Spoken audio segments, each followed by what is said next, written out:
Assalamualaikum warahmatullahi wabarakatuh. Kami dari kelas 10-8, perkenalkan saya Saskia Amelia, absen 36. Saya Sofia Anggunustari, absen 37. Saya Dian Adiatma, absen 10, Kami ingin menjelaskan 3 hukum dasar dalam kimia. yaitu hukum Lavoisier, hukum Proust, dan hukum Dalton. Tujuan video pembelajaran kami ada 3. Yang pertama, menjelaskan pengertian 3 hukum dasar kimia. Yang kedua, menjelaskan rumus 3 hukum dasar kimia. Dan yang terakhir, menjabarkan contoh 3 hukum dasar kimia. Yang pertama adalah hukum kekekalan massa Antoine Lavoisier tahun 1789. Isi dari hukum Lavoisier adalah massa total zat-zat sebelum reaksi akan selalu sama dengan massa total zat-zat hasil reaksi. Contoh sederhananya adalah jika 10 gram hidrogen bereaksi dengan 80 gram oksigen, maka massa air yang terbentuk adalah 10 gram ditambah dengan 80 gram menjadi 90 gram. Kesimpulan penting dari contoh di atas adalah yang pertama, massa total zat reaksi sama dengan massa total zat hasil reaksi. Dan yang kedua, tidak ada zat yang hilang, hanya berubah bentuk atau bergabung menjadi zat yang baru. Rumus hukum kekekalan massa. Sigma massa reaktan sama dengan sigma massa produk. Sigma massa reaktan adalah total massa reaktan yang digunakan, sementara sigma massa produk adalah total massa produk yang dihasilkan. Yang kedua, hukum perbandingan tetap yang dikemukakan oleh Joseph Louis Proust.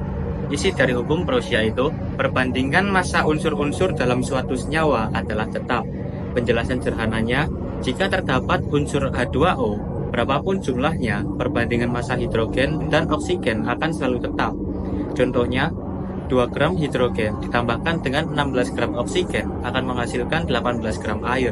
Rasio massa H dibanding O sama dengan 2 dibanding 16 atau 1 dibanding 8. Hal ini membuktikan bahwa perbandingan massa unsur dalam air adalah tetap, sesuai dengan hukum perbandingan tetap. Kesimpulannya, setiap senyawa punya komposisi unsur yang tetap dan konstan.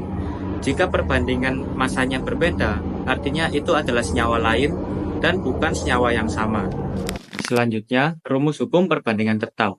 Massa zat yang dicari sama dengan perbandingan zat yang dicari dibagi dengan perbandingan zat yang diketahui, lalu dikalikan dengan massa zat yang diketahui. Yang ketiga, hukum kelipatan perbandingan atau biasanya disebut hukum Dalton memiliki bunyi jika 2 jenis unsur bergabung membentuk lebih dari satu senyawa dan jika massa-massa salah satu unsur dalam senyawa-senyawa tersebut tetap sedangkan massa-massa unsur lainnya berbeda, maka perbandingan massa unsur lainnya dalam senyawa-senyawa tersebut merupakan bilangan bulat dan sederhana. Sebagaimana contohnya, senyawa O memiliki massa C berjumlah 1,2 gram dan massa O 1,6 gram. Maka, massa C dibandingkan massa O memiliki hasil 3:4. Selanjutnya, senyawa O2 memiliki massa C berjumlah 1,2 gram dan massa O berjumlah 2,3 gram. Maka, massa C dibandingkan dengan massa O memiliki hasil 3:8. Jika massa karbon di dalam senyawa CO dan CO2 sama, maka massa oksigen di dalamnya akan memenuhi perbandingan tertentu. Perbandingan massa oksigen yang diperoleh oleh Dalton pada senyawa CO dan CO2 adalah 4:8. Jadi, kesimpulan dari 3 hukum dasar kimia yang telah dijelaskan adalah yang pertama, hukum Lavoisier atau hukum kekekalan massa. Dalam suatu reaksi kimia, massa zat sebelum dan sesudah reaksi adalah tetap. Artinya, massa tidak dapat diciptakan atau dimusnahkan.